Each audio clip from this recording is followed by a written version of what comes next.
Bienvenue dans cette troisième partie de notre entretien fictif avec Madeleine de Scudéry, une figure incontournable du XVIIe siècle. Après avoir exploré son parcours littéraire et les critiques qu'elle a suscitées, nous allons désormais nous intéresser à une période plus intime de sa vie. Sa vieillesse, son influence dans les cercles intellectuels et la reconnaissance tardive de son œuvre.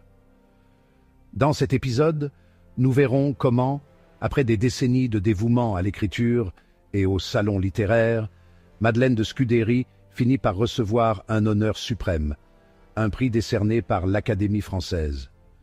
Une consécration rare pour une femme de son époque qui témoigne de l'impact durable de son œuvre. Comment a-t-elle vécu cette reconnaissance? Quel regard portait-elle sur son héritage littéraire? Autant de questions que nous allons lui poser dans cette dernière partie d'un entretien unique avec l'une des premières grandes romancières françaises. Madame de Scudéry, bien que la mode des romans ait décliné, vous avez continué à jouir d'une grande considération. Comment avez-vous vécu cette transition, où votre influence restait forte malgré l'évolution des goûts littéraires? J'ai toujours écrit par passion et par conviction, non pour suivre une mode. Si l'intérêt du public s'est déplacé, cela ne m'a jamais empêché de poursuivre mon travail et de cultiver les amitiés littéraires et philosophiques qui m'étaient chères. Ce que j'ai semé dans les lettres et dans la société ne s'est pas effacé avec le temps, et l'estime de mes contemporains m'a accompagné jusqu'à mes derniers jours. Vous évoquez justement vos relations avec les grands noms de l'époque. Il est frappant de voir combien vous avez été soutenu, notamment par des figures influentes comme les Condé, les Montausier ou les Rohan. Ce soutien était avant tout une reconnaissance de mes écrits et de mon engagement. J'ai toujours cherché à élever les esprits et à affiner les mœurs, et il est vrai que de nombreuses personnalités ont vu en moi une alliée précieuse. Mais il est vrai aussi que leur générosité était souvent voilée, car je n'aimais pas recevoir sans donner en retour. Vous parlez de biais détournés pour ces dons. Cela signifiait-il que l'on trouvait des stratagèmes pour vous offrir des présents sans heurter votre fierté? Exactement. J'ai toujours tenu à mon indépendance, et je n'acceptais rien qui puisse être perçu comme une faveur. Ceux qui voulaient m'aider savaient qu'il fallait faire preuve de subtilité. C'est ainsi que l'on me faisait parvenir des bijoux sous prétexte d'études historiques, ou que l'on glissait des cadeaux dans des échanges épistolaires. Même vos amis littéraires avaient leurs petites attentions pour vous. Conrart, Chaplin, Ménage, chacun semblait avoir son propre rituel pour marquer son estime. C'étaient des gestes pleins de délicatesse. J'aimais ces échanges amicaux, où chaque cadeau, aussi modeste soit-il, témoignait d'une forme de respect et d'affection. Certains m'envoyaient des médailles antiques, du moins que l'on croyait antiques, d'autres des broderies ou des poèmes. Tout cela montrait combien l'amitié et la reconnaissance littéraire allaient bien au-delà des honneurs officiels. Votre fête annuelle était également un événement marquant, où l'on vous comblait de fleurs, de vers et de billets. Oui, et c'était une tradition que j'aimais beaucoup. C'était l'occasion pour tous mes amis, écrivains, poètes, esprits brillants, de se retrouver et d'échanger dans la convivialité. Recevoir tant de témoignages d'estime et d'amitié prouvait que, même si l'époque changeait, mon influence et mon héritage restaient bien vivants. Un dernier mot sur cette époque où, même après l'apogée de votre carrière, vous restiez une figure incontournable des lettres françaises. J'ai toujours cru que la grandeur d'un écrivain ne se mesurait pas à l'éphémère succès d'une mode, mais à l'impact durable de ses idées. Si mes romans ont inspiré, si mes écrits ont élevé la conversation et les mœurs, alors j'ai accompli ce que je souhaitais. La reconnaissance ne réside pas seulement dans la postérité, mais aussi dans le respect et l'amitié de ceux qui ont partagé votre temps. Madame de Scudéry, les cadeaux que vous receviez étaient non seulement des marques d'estime, mais aussi l'occasion d'un véritable jeu d'esprit entre vous et vos admirateurs. Pouvez-vous nous en dire plus sur cette mode des présents énigmatiques et raffinés? C'était une forme de galanterie littéraire, une manière d'exercer l'imagination, tout en témoignant d'une amitié sincère. Ce mystère autour des cadeaux permettait d'éviter un refus de ma part, mais c'était aussi un divertissement en soi. Chaque objet envoyé était soigneusement choisi, souvent accompagné d'un billet poétique ou d'un ruban de couleur symbolique. C'était un art, en somme, celui de donner sans imposer, d'offrir avec élégance et subtilité.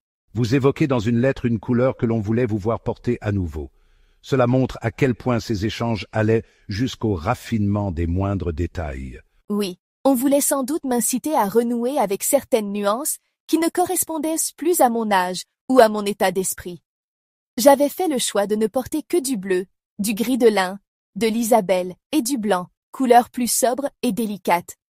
Mais un tel présent était aussi un message implicite, une invitation à retrouver un éclat plus audacieux ou une jeunesse passée. En 1671, vous recevez un cadeau particulièrement sophistiqué, une ode accompagnée d'une guirlande de lauriers d'or émaillé. Que représentait ce type d'hommage pour vous?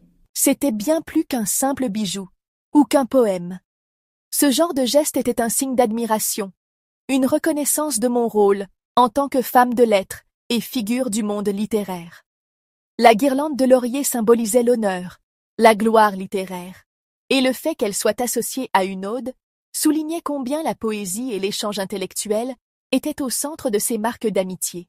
Parmi tous ces épisodes, il y en a un qui semble avoir particulièrement marqué l'époque, l'affaire des voleurs, qui a inspiré à la fois le roman et le théâtre. Pouvez-vous nous en parler? Ah, cette histoire a bien failli ternir ma réputation, alors que je n'y étais pour rien, ou presque. Figurez-vous que mon goût pour les observations fines et les conversations de salon m'a, bien malgré moi, impliqué dans une affaire de grand banditisme. Tout commença lorsqu'une vague de vol troubla les cercles mondains de Paris. De riches gentilshommes se plaignaient de s'être fait dépouiller dans des circonstances bien mystérieuses, et les autorités peinaient à identifier les coupables. Or, par un hasard étrange, plusieurs des victimes avaient de fréquenter les salons littéraires, dont le mien.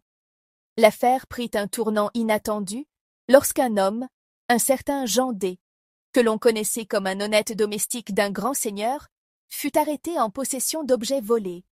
Sous la pression des interrogatoires, il avoua que ces vols étaient à l'œuvre d'un groupe bien organisé qui se servait des salons littéraires comme couverture pour obtenir des renseignements.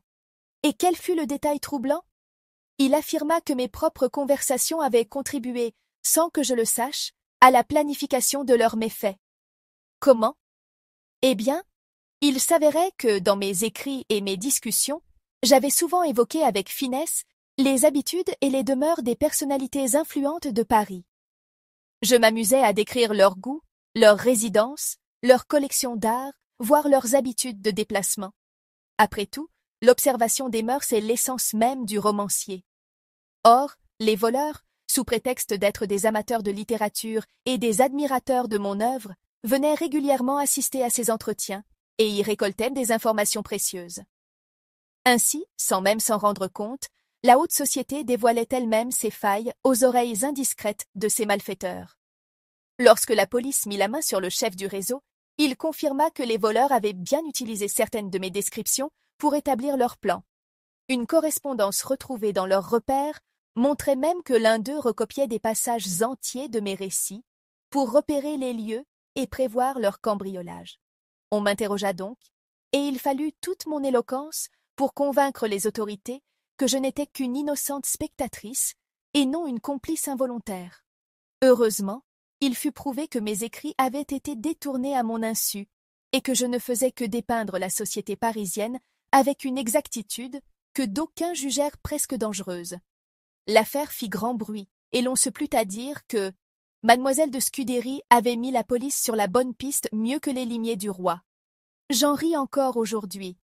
Moi, simple femme de lettres, réduite à un rôle d'enquêtrice malgré moi. Finalement, cette aventure me confirma dans une idée que j'avais toujours eue. Les mots sont une arme subtile, capable d'instruire, d'émouvoir, et parfois de confondre les voleurs. Pensez-vous que cette fascination pour votre vie et ces anecdotes témoignent de votre place dans l'histoire littéraire? Indéniablement. Si mes écrits ont marqué leur temps, ma personnalité et mes aventures ont également nourri l'imaginaire collectif. Que ce soit par admiration ou par moquerie, j'ai été un sujet d'inspiration, et cela prouve, à mon sens, l'impact que j'ai eu sur mon époque. Madame de Scudéry, cette fameuse affaire des voleurs qui a tant fait parler d'elle semble révéler un mélange singulier de raffinement, d'audace et d'humour dans votre cercle. Comment avez-vous réagi en recevant ce mystérieux présent au nom des voleurs? J'avoue que la surprise fut grande. Voir débarquer chez moi un homme à l'allure de filou, porteur d'une corbeille remplie de bijoux et d'une bourse précieuse, tout cela en guise de remerciement pour avoir pris la défense de ces « messieurs » dans un placet au roi, c'était pour le moins inattendu. Mais au-delà de l'anecdote, cette histoire témoigne surtout de l'esprit de l'époque, où même les plus insolites situations pouvaient être sublimées par le verbe et l'esprit. Justement, votre réponse des filous semble avoir marqué les esprits avec son audacieuse conclusion. Un amant qui craint les voleurs ne mérite pas de faveur. Était-ce une simple boutade ou une véritable déclaration de principe? Un peu des deux.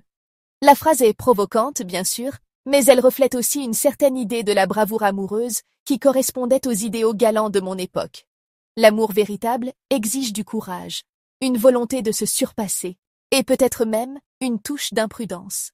Dans un monde où l'homme galant devait se montrer digne de l'objet de son admiration, craindre les voleurs pouvait apparaître comme une faiblesse indigne d'un amant passionné. Ce présent aurait d'abord été attribué aux voleurs eux-mêmes, mais il semblerait qu'il venait en réalité de la marquise de Montausier. Pourquoi un tel stratagème? Ah, cela ne m'étonne guère. Dans notre cercle, on aimait les jeux d'esprit et les mystifications élégantes. Offrir un cadeau sous prétexte d'une plaisanterie littéraire était une manière de détourner l'attention, d'introduire un mystère et d'exciter la curiosité. La marquise, fine connaisseuse des subtilités de notre société, a sans doute voulu joindre l'utile à l'agréable en me faisant une surprise qui amuse autant qu'elle honore. Cet épisode a traversé les frontières jusqu'à être rapporté par un érudit allemand qui vous a rencontré. Il semble d'ailleurs que votre conversation avec lui sur la langue allemande ait été tout aussi mémorable. Oui, je me souviens très bien de cette discussion.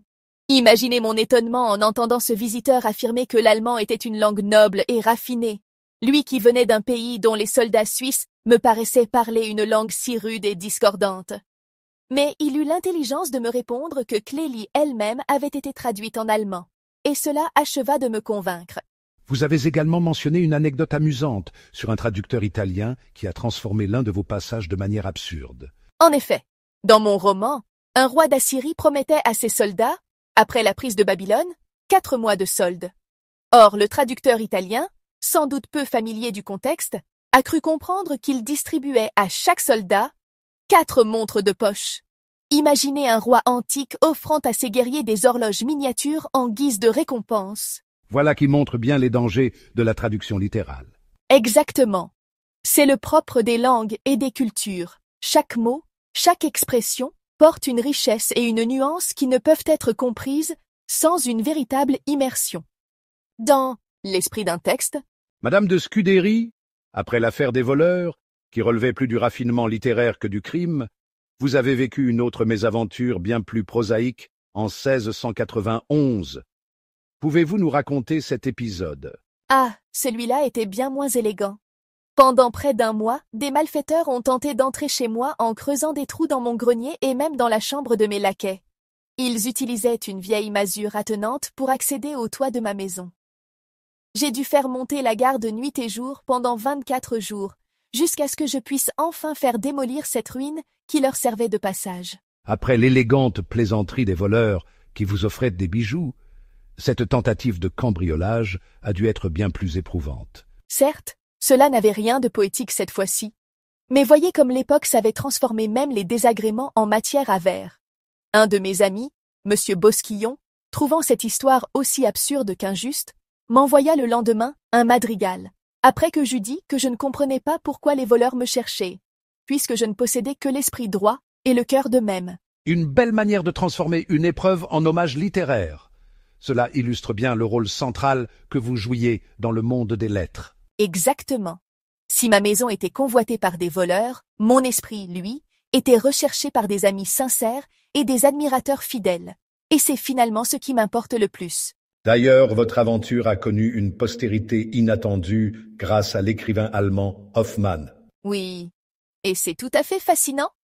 Hoffmann s'est emparé de cette anecdote et l'a intégrée à une fiction bien plus sombre, où il a mêlé l'affaire des poisons, la Brinvilliers, la Reynie, tout un imaginaire criminel qui ne concernait en rien mon histoire originale.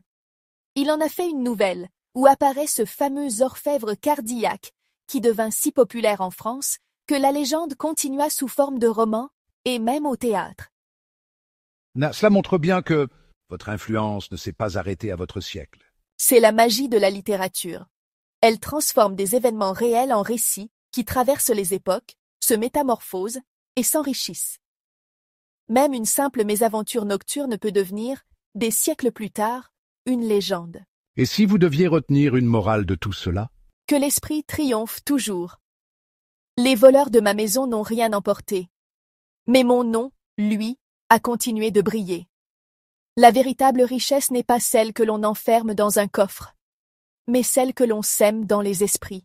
Madame de Scudéry, malgré la reconnaissance dont vous jouissiez auprès des grands de votre époque, il semble que cette admiration ne se soit pas toujours traduite en récompenses matérielles.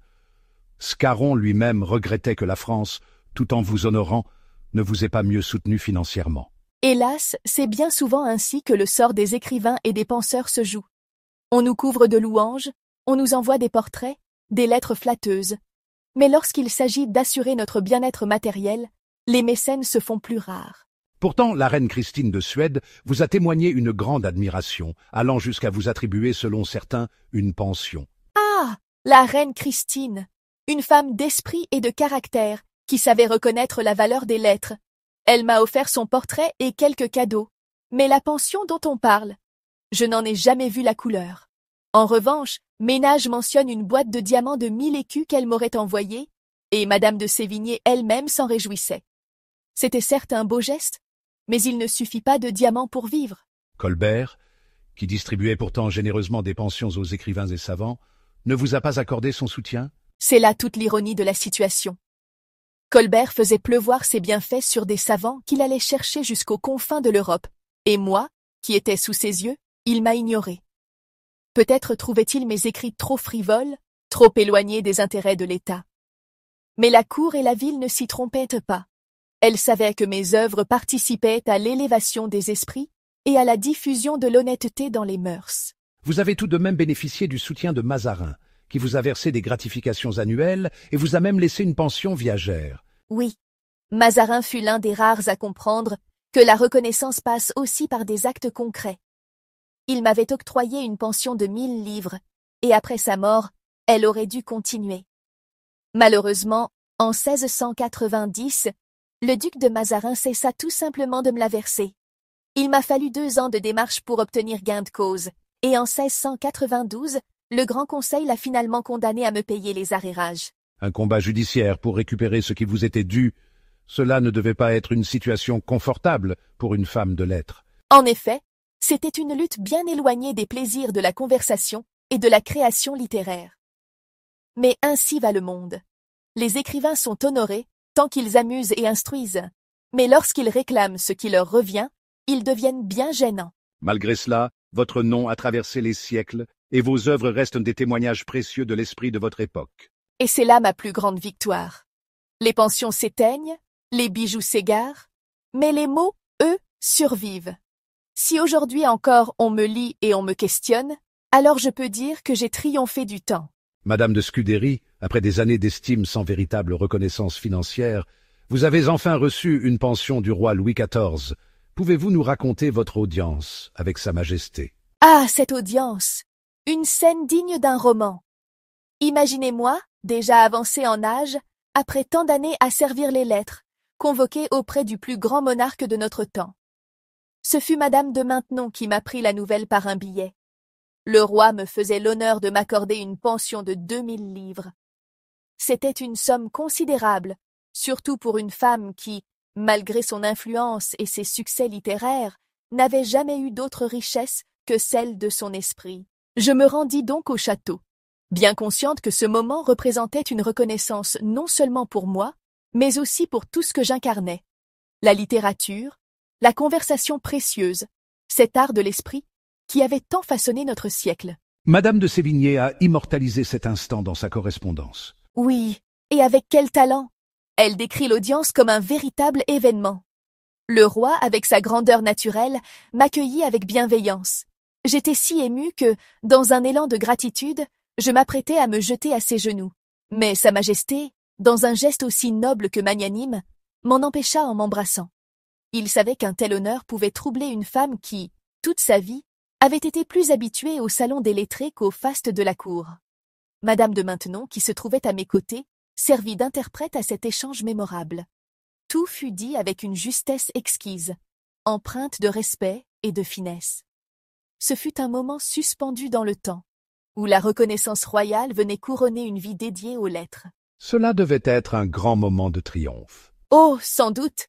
Mais vous savez, les honneurs sont éphémères. Ce jour-là, le Parnasse était en émoi. Poètes et lettrés célébraient la générosité du roi et la reconnaissance d'une femme de lettres par le souverain. Mais derrière le faste de l'instant, la réalité matérielle restait incertaine. Vous voulez parler des difficultés liées au paiement de cette pension? Exactement. Une pension accordée n'est pas toujours une pension versée. Les retards s'accumulaient, les versements se faisaient attendre, et moi, qui n'avais jamais eu d'autre revenu que ma plume, je me retrouvais souvent dans une situation précaire. Je me souviens d'une lettre que j'écrivis à l'abbé Boiseau en 1694. Je ne suis payé de nulle part. Une phrase qui en disait long sur ma condition. C'est surprenant de voir une femme de votre renommée en proie à de telles incertitudes. Oui, et pourtant, combien d'écrivains ont connu cette même difficulté? L'on vous couvre de louanges, l'on célèbre votre esprit, mais quand vient le moment de vous assurer un revenu digne, il n'y a plus personne. C'est d'ailleurs ce que soulignaient certains de mes amis. Scarron, avec sa verve mordante, regrettait que l'on me comble d'admiration sans m'assurer un véritable bonheur matériel.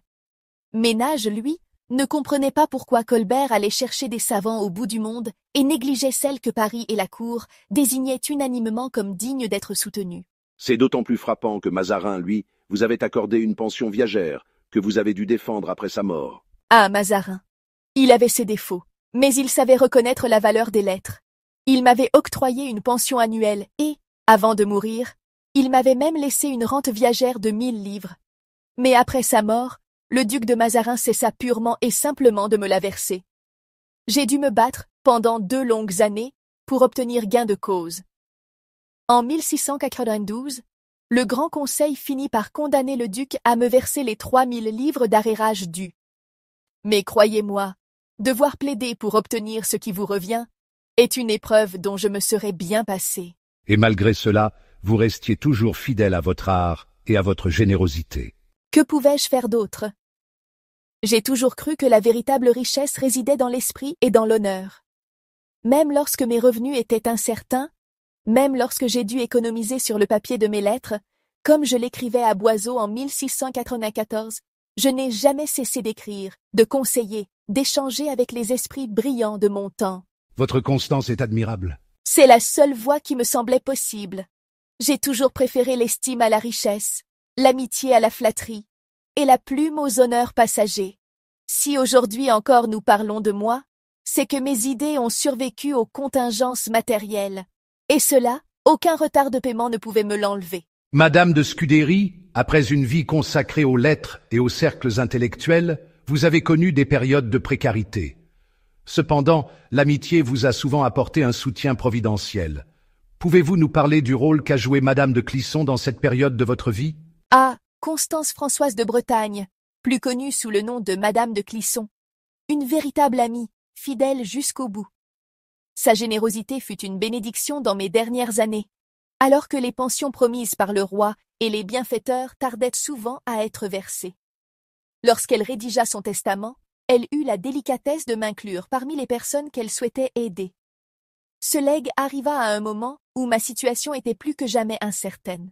Pourtant, au lieu de m'inquiéter pour moi-même, ma première pensée alla à d'autres, notamment à mes amis en difficulté. J'écrivis alors à Huette pour savoir si Valcroissant ou Vaumal figuraient aussi parmi les bénéficiaires. Je ne pouvais me résoudre à ne penser qu'à moi quand tant de gens autour de moi avaient connu les revers du destin. Vous étiez aussi une femme profondément attachée à votre cercle de proches et à votre environnement.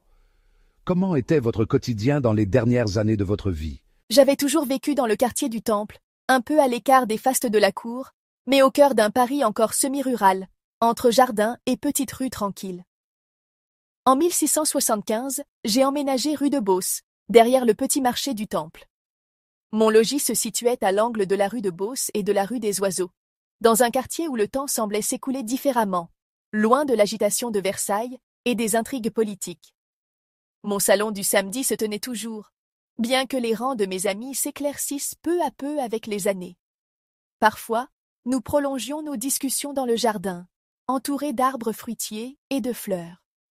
Mes voisines, Madame Boquet et Madame Aragonnet, nous rejoignaient, et ces moments étaient empreints de douceur et de souvenirs. On sait que vous aviez une affection particulière pour les animaux. Pouvez-vous nous en dire plus? Ah, mes compagnons à plumes et à poils. J'ai toujours cru en leur intelligence et en leur sensibilité, bien plus que certains philosophes ne voulaient bien l'admettre. On m'avait offert un perroquet, qui devint rapidement un membre à part entière de mon foyer. Leibniz lui-même, ce grand esprit, lui adressa des vers en latin, le comparant aux grands esprits du siècle et lui promettant l'immortalité à mes côtés. Ce perroquet parlait, observait, réagissait aux conversations, une véritable preuve vivante que les animaux sont bien plus que des machines, contrairement à ce que Descartes prétendait. J'ai aussi tenté d'élever des caméléons, ce qui était une expérience des plus étranges. Ils fascinèrent mes visiteurs par leur capacité à changer de couleur, et leur présence fut l'occasion de nombreuses discussions lors de mes samedis littéraires. Vous avez même écrit à Madame Descartes pour défendre votre vision des animaux, n'est-ce pas? Oui, absolument. Dans ma lettre, je lui expliquais que ce n'était pas mon affection pour les animaux qui me rendait indulgente envers eux, mais bien leur propre affection envers moi. J'avais vu tant de signes de loyauté, d'intelligence, et même de malice chez mes compagnons à quatre pattes ou à plumes. D'ailleurs, j'ai souvent plaisanté en disant que si j'avais dû mener un procès contre les idées de Descartes sur les machines animales, j'aurais simplement amené mon perroquet, mon chien et mes caméléons à la barre. Cela aurait suffi à convaincre les plus sceptiques. Ces discussions sur les animaux et les sciences faisaient donc partie des échanges de votre salon? Tout à fait. Nos discussions ne se limitèrent pas aux romans et aux intrigues de cour. Nous parlions aussi de philosophie, de science, de morale. La curiosité intellectuelle ne devait pas s'arrêter aux belles lettres. Ainsi, les débats sur mes caméléons devinrent un véritable sujet d'étude parmi mes amis naturalistes. Leur métamorphose intriguait tout le monde, et nous cherchions à comprendre leur mystérieux pouvoir. C'était l'un des nombreux sujets où la science et la poésie se rencontraient dans mon salon. Vous étiez donc bien plus qu'une simple romancière. Vous incarniez une véritable encyclopédie vivante du grand siècle. Je n'oserais aller jusque-là, mais j'ai toujours eu soif de connaissances. Je n'ai jamais cru que l'intelligence devait se limiter à un seul domaine.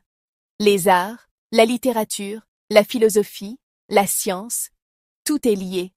Et si aujourd'hui encore nous parlons de moi, ce n'est pas uniquement grâce à mes romans, mais aussi grâce à cette volonté d'explorer toutes les facettes du savoir humain.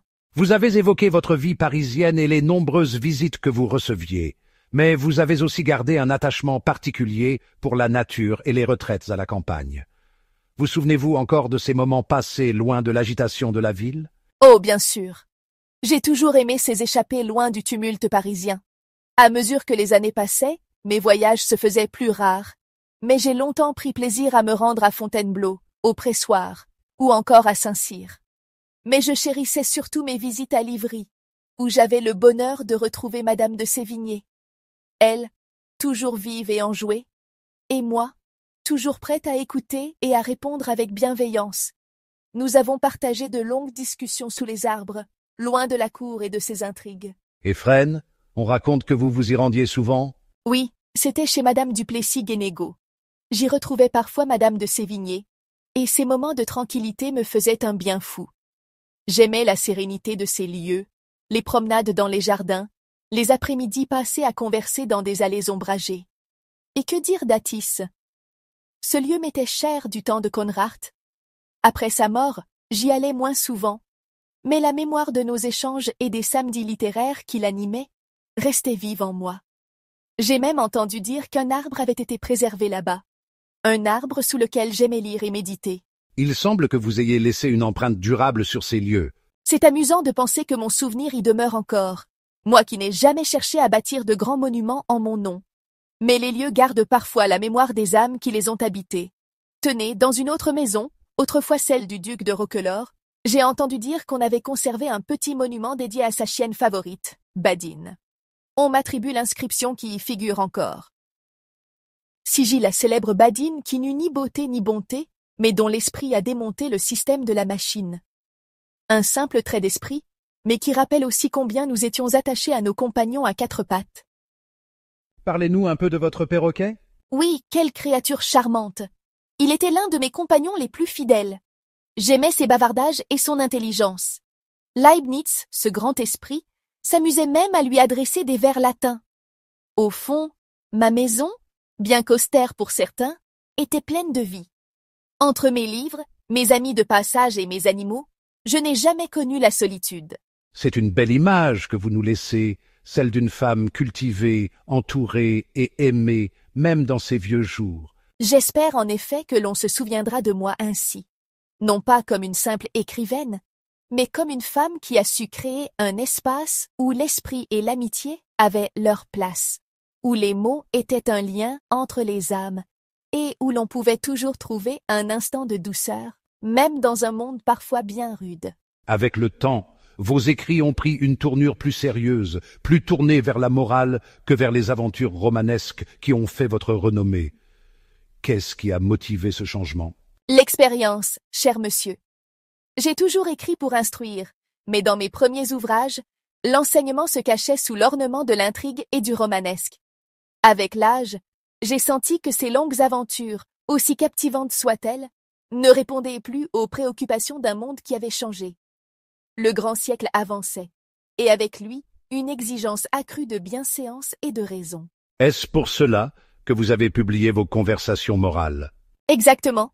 J'ai voulu proposer une réflexion plus directe sur la vie en société, sur les qualités qui font les honnêtes gens et sur les écueils à éviter. Ces dialogues sont une sorte de bréviaire pour ceux qui veulent évoluer avec grâce et intelligence dans le grand monde. J'y parle de l'amitié, de la raillerie, de la politesse, de la galanterie, mais aussi du courage, de la vertu et du bon usage de l'esprit. Certains ont dit que vous regrettiez vos romans et que vous auriez voulu les effacer de votre plume. Ah, ces rumeurs. Non, je ne renie rien de ce que j'ai écrit. Le grand Cyrus, Clélie et les autres m'ont permis d'explorer l'âme humaine à travers des figures idéalisées. Mais en vieillissant, j'ai ressenti le besoin d'écrire avec plus de simplicité et de profondeur. Peut-être y avait-il moins d'héroïsme dans mes conversations morales, mais il y avait plus de vérité. Ces œuvres ont d'ailleurs reçu les éloges de personnages illustres. Oui, et cela me touche profondément. Madame de Sévigné, cette plume exquise, recommandait mes conversations à son fils, et elle en a parlé à plusieurs reprises dans ses lettres. Madame de Maintenon en appréciait également la sagesse. Même des prélats comme Mascaron et Fléchier, dont la vocation était pourtant la morale religieuse, ont reconnu dans mes écrits une école de sagesse mondaine. On dit même que, dans un temps bien plus tardif, a vu dans vos dialogues une véritable école de morale séculière. C'est un beau compliment. C'est ce que j'ai toujours voulu faire. Instruire sans ennuyer, éclairer sans imposer. L'éducation des âmes ne se fait pas par le dogme, mais par l'exemple et la conversation. En somme, vous avez voulu donner aux honnêtes gens les clés d'une conduite élégante et vertueuse. C'est cela. On ne naît pas homme ou femme du monde, on le devient. Et dans cette transformation, la lecture joue un rôle essentiel. Si mes écrits ont pu contribuer à raffiner les esprits, alors je ne regrette aucun mot que j'ai couché sur le papier. Mademoiselle de Scudéry, vos conversations ont marqué un tournant dans la littérature de votre temps. Elles sont devenues un modèle pour les salons et ont influencé de nombreuses figures de votre époque. Pourriez-vous nous en dire plus sur ce qui vous a inspiré à les écrire? Certes, je le veux bien. La conversation est un art, et je l'ai toujours tenue en haute estime. À l'hôtel de Rambouillet, où j'ai souvent été conviée, j'ai pu observer comment l'échange d'idées, lorsqu'il était mené avec esprit et élégance, devenait un moyen d'élever les âmes et d'affiner les mœurs. Les conversations sont nées de cette observation. Je voulais offrir un modèle de dialogue harmonieux, où les idées circuleraient librement entre hommes et femmes, sans contrainte ni fausse modestie. Justement, vous insistez sur la nécessité du dialogue entre les sexes. Pourquoi cette mixité vous semblait-elle essentielle? Ah, c'est une question cruciale. Une conversation exclusivement masculine ou féminine manque d'équilibre. Les dames seules s'ennuient vite, car elles n'ont souvent pas le loisir de cultiver autant de sujets variés que les hommes. Et ces derniers, sans la présence des femmes, tombent aisément dans des discours trop sérieux ou austères. J'ai toujours cru qu'un honnête homme, au sens où nous l'entendons, apporte à une assemblée féminine un souffle de vivacité, tandis que les femmes savent, par leur finesse, tempérer la rudesse parfois excessive des conversations masculines. Cette vision tranche avec certaines critiques de votre époque, notamment celle de Boileau, qui voyait dans les discussions des précieuses un excès de raffinement. Boileau, que voulez-vous? Cet homme ne s'est jamais donné la peine de comprendre notre dessein. Il nous a caricaturés sans percevoir la profondeur de notre entreprise. Il me reproche de donner au personnage romain des traits trop français, mais je lui répondrai que tout écrivain peint ce qu'il connaît. Devrais-je représenter un Romain selon des modèles antiques, figés, qui n'éveilleraient aucune résonance chez mes lecteurs? Mon but était d'instruire tout en plaisant, et pour cela, il faut de la proximité avec le public. Vous avez, semble-t-il, inspiré Madame de Maintenon dans ses entretiens pour les demoiselles de Saint-Cyr. Votre influence ne se limite donc pas au salon mondain? En effet, Madame de Maintenon a été mon amie bien avant d'être la favorite du roi. Elle a su reconnaître la valeur de mes dialogues et les adapter à son projet éducatif. Ces entretiens ont, en quelque sorte, prolongé mon œuvre en l'orientant vers l'instruction des jeunes filles. J'en suis honorée, car il est essentiel que les femmes acquièrent une culture qui les élève, sans pour autant s'exhiber en savantes. Vos conversations abordent aussi la littérature et la critique littéraire.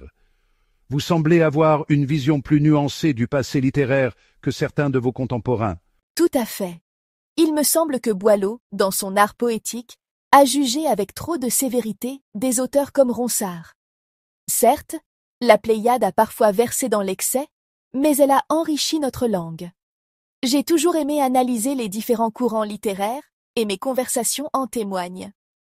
La littérature est une construction progressive. Il ne faut pas tout rejeter du passé sous prétexte d'établir des règles nouvelles. Avec le recul, que retenez-vous de l'héritage de vos écrits? Ce n'est pas à moi de le dire, mais à la postérité. Cependant, si j'ai pu montrer qu'une femme peut être reconnue pour son esprit, si mes dialogues ont contribué à affiner les manières et à encourager l'échange d'idées, alors je n'aurais pas écrit en vain. Mademoiselle de Scudéry, en 1671, l'Académie française vous a décerné le premier prix de prose pour votre discours de la gloire. Que représentait pour vous cette reconnaissance académique? Eh bien, c'était une récompense flatteuse, bien que je ne me sois jamais vraiment préoccupée de la gloire personnelle. Je me suis toujours davantage attachée à la diffusion des idées et à l'amélioration des mœurs par l'écriture. Toutefois, ce prix, fondé par Balzac, signifiait une légitimation de mon travail par l'institution la plus prestigieuse de notre littérature. Certes, le discours de la gloire ne sera pas l'œuvre qui me rendra immortelle, mais il témoigne d'une époque où la prose était jugée digne de rivaliser avec la poésie dans l'art de l'éloquence. Vous avez même été sollicité par l'Académie des Ricovrati de Padoue, qui vous a accueilli parmi ses membres. Oui, et j'en ai été très honorée. Les académies italiennes avaient une conception plus ouverte de la reconnaissance littéraire et intellectuelle des femmes, et c'est ainsi que je me suis retrouvée aux côtés de dames illustres comme Madame de Rambouillet, Madame de Choulières et Madame d'Acier. C'était un temps où l'Europe entière se tournait vers la France pour y puiser un modèle de raffinement et de culture. Il paraît même que vous avez failli être admise à l'Académie française. Ah, une belle idée, mais qui n'a pas abouti. Ménage et Charpentier ont plaidé en faveur de l'admission des femmes, en s'appuyant sur l'exemple des Ricovrati de Padoue. Hélas, notre académie est restée fidèle à son exclusivité masculine. C'est dommage, car sans vanité aucune, je crois que les femmes ont autant contribué à la richesse de notre langue que les hommes. Mais peut-être un jour... Vos romans ont connu un immense succès, et pas seulement en France. On dit même qu'ils ont été traduits en anglais, en allemand, en italien et même en arabe. Le grand Cyrus et Clélie ont en effet traversé les frontières et se sont retrouvés entre les mains de lecteurs du monde entier. Un de mes amis, Bonne Corse, qui était consul à Seydeh, en Syrie, m'a assuré qu'ils avaient même été traduits en arabe. Vous imaginez? Un récit d'amour et d'honneur à la française, lu sous les palmiers d'Orient. Vous avez entretenu une correspondance avec de nombreuses personnalités, tant en France qu'à l'étranger. Oh oui, j'ai toujours cru au pouvoir de la lettre. C'est un moyen d'échanger des idées, d'affiner sa pensée et d'entretenir des amitiés intellectuelles. J'ai correspondu avec des lettrés, des poètes, des philosophes et même avec des souverains. On raconte que certains rois conseillaient à leurs héritiers de ne pas quitter la France sans m'avoir rencontré. Une telle notoriété pour une femme de lettres du XVIIe siècle, c'est impressionnant. Ce n'était pas chose aisée, mais j'ai toujours tenu à montrer que l'intelligence n'a pas de sexe. J'ai travaillé toute ma vie pour que les femmes puissent être reconnues pour leur esprit, et non seulement pour leur beauté ou leur vertu domestique. Je suis heureuse d'avoir contribué, à ma manière, à l'évolution des mentalités. Et aujourd'hui, quel regard portez-vous sur votre héritage? L'avenir jugera. Mais si mes œuvres ont aidé à façonner une société plus polie, où l'on sait parler avec finesse, débattre avec respect et apprécier l'amitié intellectuelle, alors je suis satisfaite. Mademoiselle de Scudéry, au-delà de votre immense production littéraire, on retient surtout l'image d'une femme profondément attachée à l'amitié et à la modestie. Vous avez écrit un jour à l'abbé Boiseau « Je ne rejette que les louanges de mon esprit et j'accepte hardiment celles qui s'adressent à mon cœur et à mon amitié. » Pourquoi cette distinction? Parce que l'amitié est une vertu bien plus précieuse que l'esprit. L'esprit peut séduire, impressionner, mais il ne crée pas de lien véritable. L'amitié, en revanche, est une promesse de fidélité, une alliance du cœur qui traverse le temps. J'ai toujours pensé que notre mérite se mesurait à notre capacité à aimer sincèrement. Votre correspondance en témoigne abondamment. Ménage, qui vous admirait, écrivait « Si j'ai de l'estime et de l'admiration pour les qualités de votre esprit, j'ai du respect et de la vénération pour celles de votre âme, pour votre bonté, pour votre douceur, pour votre tendresse, pour votre générosité, pour votre candeur, et surtout pour cette incomparable modestie qui, au lieu de cacher votre mérite, le fait éclater davantage. » Ah, Ménage! Il me désobéissait souvent en m'accablant de louanges. J'ai toujours fui ces flatteries, non par fausse humilité, mais parce que je savais que le vrai mérite ne se prouve pas par des discours, mais par les actes. Vous avez été une amie fidèle pour de nombreuses figures de votre époque. Vous étiez proche de Madame de Sévigné, de Montausier, de Mascaron, mais aussi de personnages parfois plus controversés, comme Madame de la Suze ou Bussy-Rabutin. L'amitié véritable ne s'arrête pas aux erreurs ou aux faiblesses des uns et des autres. Madame de la Suze, par exemple, était connue pour sa vie mondaine et ses amours tourmentés, tandis que moi, j'ai mené une vie bien plus retirée. Et pourtant, nous nous comprenions. Elle me confiait ses chagrins, et je ne la jugeais pas, car qui suis-je pour le faire? L'amitié consiste à écouter et à comprendre, pas à condamner. Elle vous a même dédié une élégie où elle écrit « Illustre et cher ami, à qui dans mes malheurs, j'ai toujours découvert mes secrètes douleurs, qui sait ce que l'on doit ou désirer ou craindre, et qui ne blâme pas ce qu'on ne doit que plaindre. » C'est un hommage qui me touche profondément. Car si mes romans et mes écrits peuvent être oubliés un jour, j'aimerais que l'on se souvienne de moi comme d'une femme qui a su être une amie sincère. Vous avez également entretenu une correspondance avec Bussy-Rabutin, dont l'esprit caustique et les démêlés avec la cour n'étaient un secret pour personne. Vous lui avez écrit une phrase qui en dit long sur votre manière de voir le monde. « Votre fille, que je vois souvent, a autant d'esprit que si elle vous voyait tous les jours, et est aussi sage que si elle ne vous voyait jamais. » Ah, Bussy! C'était un esprit vif, brillant, mais parfois trop libre pour son propre bien. Cette phrase était une manière élégante de lui dire que sa fille avait hérité de son intelligence, mais qu'elle bénéficiait aussi de l'absence de ses frasques. Il l'a prise avec humour, comme je l'espérais. Vous êtes donc restée fidèle à votre réputation d'amie indulgente et bienveillante. Indulgente, oui, mais toujours sincère. L'amitié ne consiste pas à flatter, mais à être présent, à écouter, à conseiller sans blesser. Voilà pourquoi j'ai toujours cherché à construire des relations basées sur la confiance et le respect. Mademoiselle, on ne peut parler de vous sans évoquer votre sens profond de l'amitié. Ménage lui-même écrivait en 1685 « Mademoiselle de Scudéry m'a obligé de me réconcilier avec Monsieur Pélisson et je dînais hier chez lui. Mortalis comsis odia ne geras immortalia. Puisque tu es mortel, ne nourris pas de haines éternelles. Vous avez toujours prôné la réconciliation et la fidélité. » Absolument. Pour moi, l'amitié ne se limite pas aux beaux jours, elle doit résister aux tempêtes. J'ai toujours été convaincue que les querelles ne valent pas la peine d'être entretenues. Ce fut un grand honneur d'aider Ménage et Pélisson à se réconcilier, car rien ne me peinait plus que de voir des esprits brillants se détourner l'un de l'autre pour des raisons secondaires. Votre panégyriste Bosquillon disait de vous « ennemi de la médisance et des médisants, juste dans ses choix, sûre dans son commerce, sincère, discrète et judicieuse, vraie en tout et toujours égale, elle faisait souhaiter à tout le monde sa connaissance et son amitié. Incapable de changement comme de faiblesse, ses amis n'étaient jamais plus assurés de son cœur que quand ils étaient malheureux. » C'est un beau témoignage, et je crois qu'il reflète ma manière d'être. Prenez l'exemple de Fouquet. Lorsqu'il est tombé en disgrâce, je ne l'ai pas abandonné. J'ai aussi soutenu Valcroissant, Corbinelli et Bonne-Corse dans des périodes difficiles. Quant au gazetier Loret, alors que Fouquet était emprisonné, je lui faisais parvenir secrètement des aides financières. La véritable amitié se prouve dans l'adversité, pas seulement dans les jours fastes. Vous avez également pris part à une initiative touchante en 1687, lorsque vous vous êtes associé à Pélisson pour faire célébrer un service funèbre en l'honneur de votre ami commun, Nublet. Oui, Nublet méritait ce geste. Avec Pélisson, nous avons toujours partagé cette idée que la mémoire des amis devait être honorée avec respect. D'ailleurs, lorsque Pélisson lui-même est décédé en 1693, j'ai été bouleversé. Justement, votre attachement à Pélisson était particulièrement fort.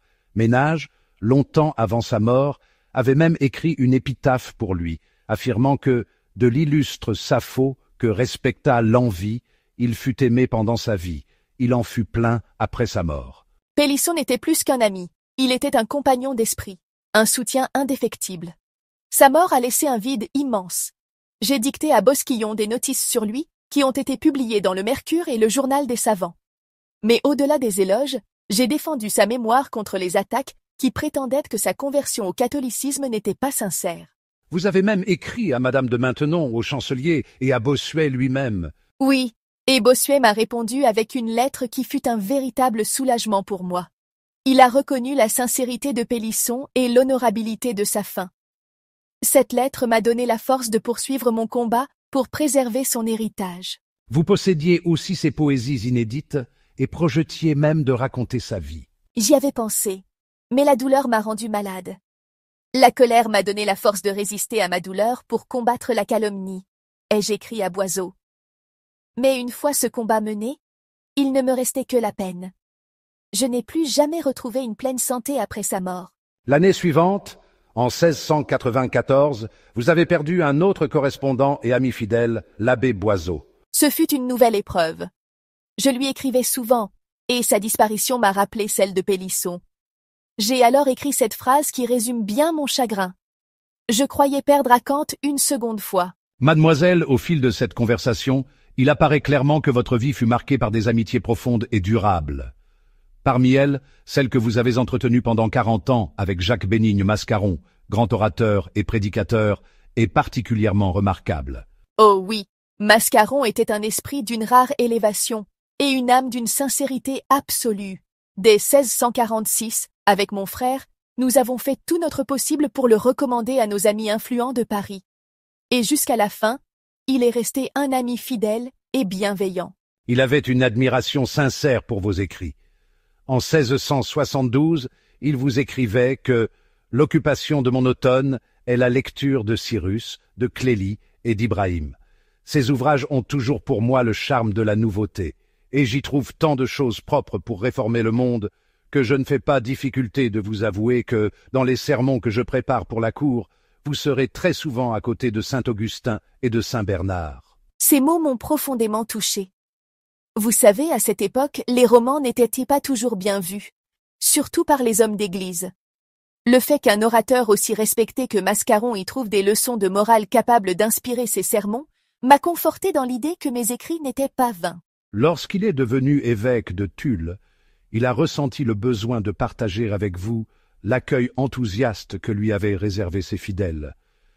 Il vous a écrit ces mots pleins d'émotion.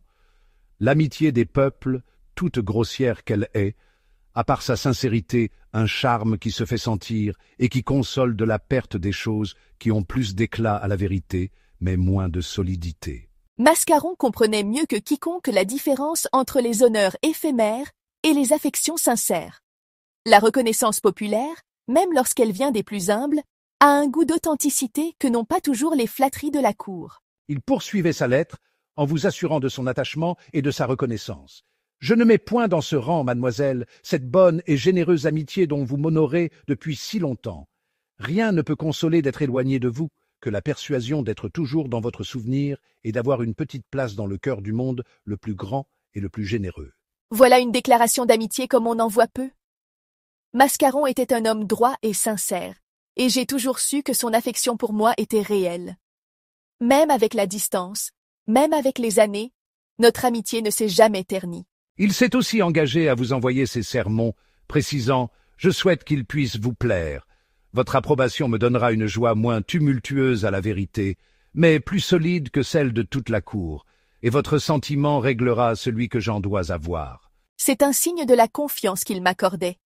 Il savait que je n'étais pas une experte en théologie, mais il comptait sur mon jugement moral et littéraire. Pour lui, mes remarques avaient plus de valeur que les éloges des courtisans. Votre relation avec Mascaron est une nouvelle preuve de votre capacité à nouer des amitiés profondes, fondées sur l'échange intellectuel et le respect mutuel. L'amitié est un trésor inestimable, et Mascaron faisait partie de ces rares amis dont la présence, même par la pensée, enrichit la vie. Mademoiselle, vos amitiés ont toujours été d'une richesse remarquable, et vous avez entretenu une correspondance avec certains des plus grands esprits de votre époque. Parmi eux, nous venons d'évoquer Jacques-Bénigne Mascaron, mais aussi un nom plus inattendu, Gottfried Wilhelm Leibniz, le philosophe et mathématicien allemand. Oh, Mascaron et Leibniz! Voilà deux hommes bien différents et pourtant tout aussi brillants. Avec Mascaron, nous avions une amitié de longue date, nourrie de respect mutuel et d'échanges intellectuels. Quant à Leibniz, c'était un esprit absolument fascinant, dont la curiosité et la profondeur m'émerveillaient. Mascaron, toujours lui, vous a même sollicité pour l'aider à préparer l'éloge funèbre de Turenne. Il vous écrivait « Vous pouvez m'aider à éviter ces inconvénients si vous avez la bonté de penser un peu à ce que vous diriez si vous étiez chargé du même emploi. » C'était un honneur qu'il me faisait en me demandant mon avis. Je n'avais certes pas la verve oratoire d'un prédicateur de son talent, mais j'avais l'habitude d'écrire sur les grands caractères et les passions humaines. Peut-être espérait-il que je puisse lui offrir quelques réflexions sur la grandeur de Turenne et la manière dont son souvenir pouvait inspirer le peuple. Cette collaboration, même si elle fut limitée, témoigne de l'estime qu'il avait pour vous. Et Leibniz, il vous a mentionné avec une admiration certaine lorsqu'il disait « De toutes les matières de théologie, il n'y en a point dont les dames soient plus en droit de juger, puisqu'il s'agit de la nature de l'amour. Mais j'en voudrais qui ressemblassent à mademoiselle de Scudéry, qui a si bien éclairci les caractères et les passions dans les romans et dans les conversations de morale. » Je ne vous cache pas que ces mots m'ont beaucoup touché. Leibniz était un génie universel, un homme dont la pensée embrassait aussi bien les mathématiques que la métaphysique. Qu'il ait vu dans mes écrits une contribution sérieuse à la compréhension des passions humaines était une grande reconnaissance pour moi. Votre nom revient aussi dans les lettres de l'abbé Nicaise à Huette. Il raconte que vous avez refusé de prendre part au débat sur l'amour désintéressé entre Bossuet et Fénelon. Vous lui auriez répondu « Je ne veux point me mêler dans une dispute d'une matière si élevée, et je me tiens en repos en me bornant aux commandements de Dieu, au Nouveau Testament et au Pater. Car je crois qu'une prière que Jésus-Christ a composée lui-même ne contient pas un intérêt criminel, quoique Madame Guyon la regarde comme une prière intéressée, ce qui renverserait les fondements du christianisme. » Ah, je me souviens bien de cette lettre. Je n'ai jamais aimé les querelles théologiques. Les disputes entre Bossuet et Fénelon avaient quelque chose de byzantin à mes yeux. L'amour de Dieu est un mystère du cœur, plus qu'un sujet de dispute doctrinale. C'est pour cela que j'ai préféré me tenir à ce que je connaissais, la prière, la morale et les principes essentiels du christianisme. Vous étiez donc plus proche d'une approche pragmatique et simple de la foi, plutôt que d'une théologie sophistiquée. Absolument. J'ai toujours pensé que la religion devait être un guide pour bien vivre et bien agir, non un sujet de controverse infinie entre érudits. Une vision empreinte de sagesse et de mesure, à l'image de votre approche des relations humaines. Vous avez su vous entourer des plus grands esprits tout en restant fidèle à vos principes. L'amitié et la réflexion sont les deux piliers sur lesquels repose toute vie digne d'être vécue. Et si mes écrits ont pu, même modestement, contribuer à cette grande conversation sur la nature humaine, alors je suis satisfaite. Mademoiselle, nous arrivons à une période plus délicate de votre vie, celle où les années ont commencé à peser sur vous. Vous qui avez tant écrit sur les passions et la grandeur de l'âme, comment avez-vous vécu l'approche du temps qui passe? Ah, mon cher, le temps n'épargne personne, pas même une précieuse qui a passé sa vie à le célébrer et à le défier à travers ses écrits. On me promettait l'immortalité littéraire, et je répondais en riant. J'en quitterais ma part pour un siècle de vie. Mais plus le siècle avançait, plus j'apprenais à composer avec lui. Vous avez failli atteindre ce siècle de vie, et pourtant, dès 1689, on commençait déjà à évoquer votre affaiblissement. Richelet, dans son choix des plus belles lettres, parlait de vous avec une certaine nostalgie. Non, elle cède aux ans, et sa tête chenue lui dit qu'il faut quitter les hommes et le jour. Son sang se refroidit, sa force diminue. Quelle charmante manière de dire que l'on vieillit, n'est-ce pas? Il est vrai que les infirmités sont venues me visiter bien avant mes dernières années. La plus cruelle fut sans doute ma surdité. Une surdité qui a inspiré une querelle littéraire, si j'ose dire. Un certain Cotin s'en est pris à vous avec un quatrain mordant. Suivre la muse est une erreur bien lourde. De ses faveurs, voyez le fruit. Les écrits de Sappho menèrent tant de bruit que cette nymphe en devint sourde. Ah, Cotin! Un homme bien prompt à manier l'épigramme, mais qui manquait parfois de finesse. Heureusement, mon cher ami Ménage ne laissa pas passer cet affront et lui répondit avec une épigramme latine, dans laquelle il lui reprochait d'être encore plus sourd que moi au véritable mérite. Cotin, cependant, prétendait que son attaque était plus respectueuse que la défense de Ménage. Une pirouette rhétorique. Cela n'a trompé personne. L'ironie du sort veut que ce débat sur ma surdité ait mené à des vers que je trouve fort plaisants. Écoutez donc ceci. Quand le docte Cotin, l'amour des beaux esprits, veut plaindre de Sappho la surdité cruelle, il donne à sa disgrâce une cause si belle que l'on peut souhaiter d'être sourde à ce prix. Ou encore cette autre pique que j'ai trouvée délicieuse. Je prends pour votre ami celui qui vous attaque, et pour votre ennemi celui qui vous défend. Vous avez toujours su garder une distance élégante vis-à-vis des moqueries et des critiques. Peut-être est-ce cela votre véritable grandeur, savoir répondre à la médisance par l'intelligence et l'humour. C'est une nécessité, mon ami. Les querelles littéraires sont comme les amours contrariés. Elles font beaucoup de bruit, mais elles ne doivent jamais altérer l'âme de ceux qui les traversent. À mesure que le temps avançait, votre plume est-elle restée active malgré ses infirmités? Elle s'est faite plus sobre, plus posée. Les grands romans ont laissé place aux réflexions morales. Mais si mon corps fléchissait, mon esprit, lui, cherchait toujours à s'élever au-dessus des années. Mademoiselle, il semble que vous ayez su accepter le passage du temps avec une certaine sérénité, bien avant même que les années ne commencent réellement à peser sur vous. Oh, mon ami, vous savez, la vieillesse n'est qu'un chapitre de plus dans le grand livre de la vie. Il faut savoir l'écrire avec dignité. J'ai toujours su que ce moment viendrait, et je l'ai anticipé, non avec crainte, mais avec lucidité. Votre roman Clélie semble d'ailleurs révéler cette anticipation. Vous y dressez le portrait d'Aristide, une femme qui, bien que n'ayant jamais été une beauté et ayant atteint les 75 ans, demeure une référence de bon goût et d'esprit raffiné. Exactement. Ce personnage était une manière pour moi de dire aux femmes « La vieillesse n'est pas une fin, mais une transformation ». Contrairement à l'usage des romans où les femmes âgées sont souvent reléguées au rôle de vieilles aigries ou inutiles, j'ai voulu montrer qu'une femme peut conserver son influence et sa place dans la société, même après avoir perdu la fraîcheur de sa jeunesse. Ce regard sur la vieillesse était-il une forme de préparation pour vous-même? En quelque sorte, oui. À 50 ans, lorsque j'écrivais Clélie, je savais déjà que la beauté est éphémère et que seuls l'esprit et la vertu peuvent traverser les âges. Alors, j'ai décidé d'être comme Aristide, ne jamais devenir invisible, continuer à participer aux conversations, à écrire, à penser. Pourtant, à partir des années 1690, votre correspondance avec l'abbé Boiseau laisse entrevoir une dégradation progressive de votre état de santé. Ah, la plume est parfois plus résistante que le corps. Il est vrai qu'à partir de 1692, les infirmités se sont installées, insidieusement d'abord, puis de manière plus sévère. Mes genoux m'empêchaient de monter et descendre mon escalier sans peine, et même mon jardin, qui avait toujours été un refuge pour mes pensées, devenait un territoire difficilement accessible.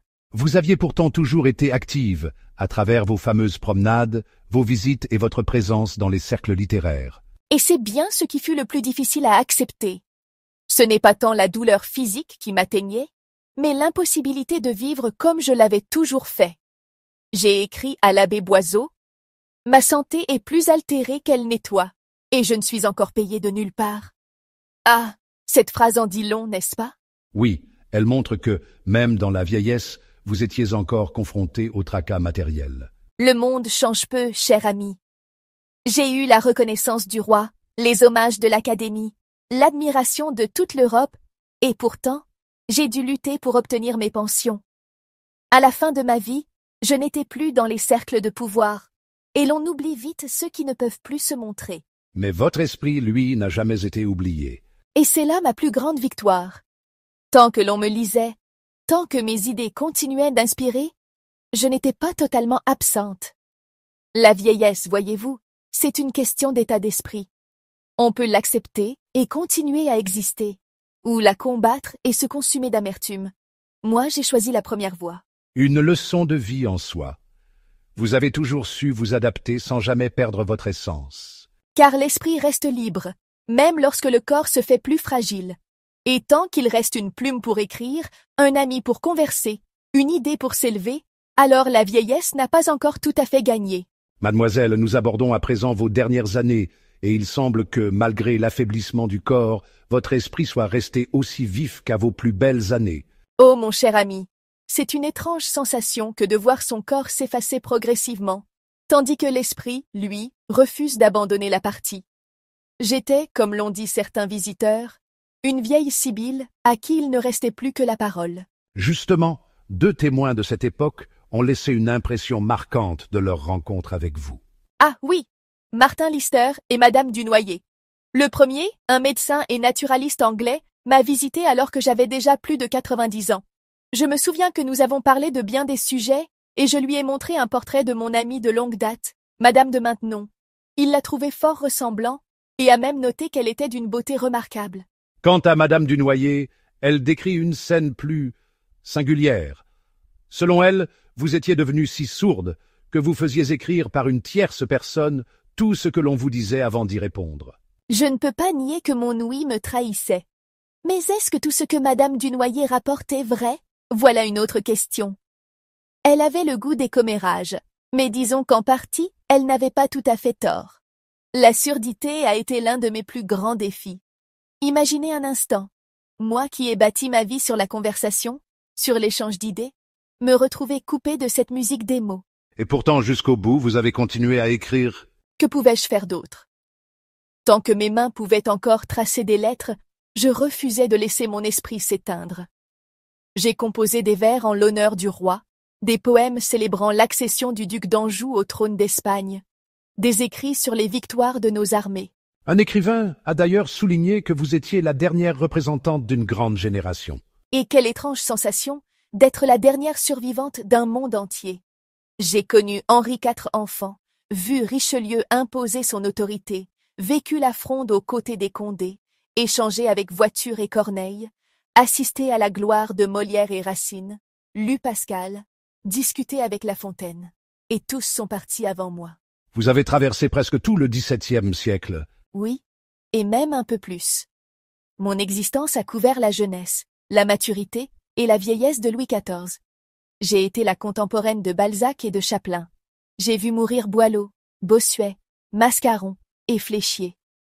Chaque disparition m'arrachait un peu de moi-même, mais je restais là, témoin d'un monde qui changeait sans moi.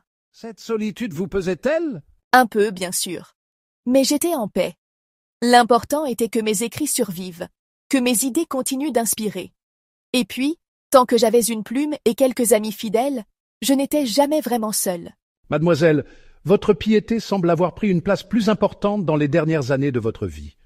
On vous décrit comme pieuse sans être dévote. Exactement. J'ai toujours cru en Dieu. Mais je n'ai jamais aimé ces pratiques ostentatoires que l'on retrouve chez certains dévots de Kabbale. À mes yeux, la vraie foi réside dans la sincérité du cœur, non dans l'exagération des apparences. Vos conversations sur divers sujets témoignent de cette réflexion. Vous y condamnez ceux qui parlent trop légèrement de la religion, mais vous refusez d'admettre qu'une femme puisse être totalement irréligieuse. Oui, et je n'ai jamais rencontré de femme véritablement sans foi. La religion, pour une femme, est une boussole morale, un refuge dans l'adversité. J'ai aussi parlé de Belinde, une femme pieuse, mais dont la sincérité ne convenait pas aux dévots hypocrites. Ces derniers accordent plus d'importance à la mise en scène de leur foi qu'à leur véritable élévation spirituelle. Pourtant, vers la fin de votre vie, vous semblez avoir ressenti un besoin plus profond de spiritualité. Le grand âge et la maladie ramènent inévitablement l'âme vers Dieu. Pendant plusieurs années, j'ai souffert d'un rhumatisme au genou qui m'a causé de vives douleurs. Mais j'ai accepté ces épreuves avec patience, comme une manière d'expier mes fautes et de préparer mon âme à l'éternité. Nous savons que vous avez rédigé des prières pour tous les dimanches de l'année et sur les 150 psaumes. Oui, mais ces prières n'étaient pas destinées au public. Je les avais écrites pour mon usage personnel et pour un ami très cher qui trouvait du réconfort dans ses méditations. Il y a dans la prière une paix que la littérature, aussi noble soit-elle, ne peut toujours apporter. Vous avez aussi travaillé sur un commentaire des sonnets de Pétrarque. Ah, Pétrarque! Quel poète! Ses vers ont toujours exercé sur moi une fascination particulière. J'avais entrepris d'éclairer certains de ses sonnets pour montrer toute la profondeur de sa pensée et la beauté de sa langue. Votre biographe rapporte que jusqu'au bout, votre esprit est resté alerte, même si votre corps vous trahissait. Le corps n'est qu'un habit que l'on finit par délaisser. Ce qui importe, c'est ce que l'on laisse derrière soi. Mes douleurs physiques étaient réelles, mais elles n'ont jamais altéré ma joie intérieure ni ma curiosité pour le monde. Vous avez vécu presque un siècle, traversant les règnes de Henri IV, Louis XIII et Louis XIV. Votre vie s'est éteinte paisiblement. Oui, j'ai quitté ce monde sans frayeur, entouré de ceux qui m'aimaient. J'avais fait la paix avec moi-même et avec Dieu. Que puis-je espérer de plus? Mademoiselle, votre dernier matin fut empreint d'une grande sérénité. Vous vous êtes fait lever et habiller malgré votre affaiblissement avant de prononcer ces mots. Il faut mourir. Vous saviez donc que le moment était venu. Oui, je l'ai senti. La fièvre et le rhume n'étaient rien face à cette sensation intérieure, cette certitude que le temps qui m'était imparti touchait à sa fin. Mais la mort n'a jamais été une ennemie pour moi. C'était l'ultime étape d'une vie bien remplie. Vous avez demandé votre crucifix et l'avez serré contre votre poitrine, refusant qu'on vous l'enlève. C'était un dernier acte de foi? Exactement. Mon Jésus a toujours été mon refuge, mon appui dans les épreuves. Le tenir contre mon cœur, à cet instant ultime, c'était affirmer que je partais en paix, dans l'amour de Dieu. Je voulais qu'on me laisse avec lui, que mes dernières pensées lui soient consacrées. Votre confesseur habituel n'étant pas là, ce fut le père de Furcy, un capucin, qui vous donna la dernière absolution. Vous avez quitté ce monde doucement, dans une paix totale. C'est une bénédiction que de partir ainsi, sans lutte ni effroi. Ce fut comme un souffle qui s'éteint, un dernier regard posé sur la croix. Après votre décès, une controverse est née autour du lieu de votre sépulture. Vous aviez exprimé le souhait d'être enterré à l'église de l'hôpital des Enfants Rouges, mais c'est finalement à Saint-Nicolas-des-Champs que vous avez été inhumé. Cela m'est égal, à vrai dire. Ce ne sont pas les murs qui comptent, mais la mémoire que l'on laisse derrière soi. Mon corps repose là où le cardinal de Noailles l'a jugé bon, mais mon esprit est au ciel, dans les cœurs de ceux qui m'ont aimé et dans les pages que j'ai écrites. Vous avez vécu 94 ans, un âge remarquable pour votre époque. Vous avez vu passer 3 règnes, traverser la Fronde, côtoyer les plus grands esprits de votre siècle. Avez-vous un dernier message à adresser à ceux qui vous liront dans les siècles à venir? La vie passe vite, mais ce que l'on laisse derrière soi demeure. J'ai toujours cru en l'amitié, en la bienveillance, en la puissance des mots pour élever les âmes. Si l'on doit se souvenir de moi, que ce soit pour cela, et que ceux qui me lisent sachent qu'une femme peut être aussi savante qu'un homme, aussi libre dans son esprit que fidèle à son cœur. Merci, mademoiselle de Scudéry, pour cet échange hors du temps. Merci à vous. Et souvenez-vous, il n'est de gloire véritable que celle du cœur. Madeleine de Scudéry, née le 15 novembre 1607 au Havre et décédée à Paris le 2 juin 1701 à l'âge de 93 ans. Sa longue vie marquée par une production littéraire prolifique et une influence notable dans les cercles intellectuels de son époque, s'est achevée dans sa résidence de la rue de Beauce, au cœur du Marais. Conformément à ses souhaits, elle désirait être inhumée à l'hôpital des Enfants Rouges. Cependant, en raison de son attachement de plus de 50 ans à la paroisse Saint-Nicolas-des-Champs, le cardinal de Noailles, alors archevêque de Paris, décida que ses funérailles auraient lieu dans cette église. Ainsi, Madeleine de Scudéry fut inhumée le 3 juin 1701 en l'église Saint-Nicolas-des-Champs. Cette église, située dans le quartier du Marais, était un lieu de culte central pour de nombreuses personnalités de l'époque. Bien que les sépultures d'origine n'aient pas toutes été préservées, l'église conserve encore aujourd'hui des épitaphes témoignant de son riche passé historique.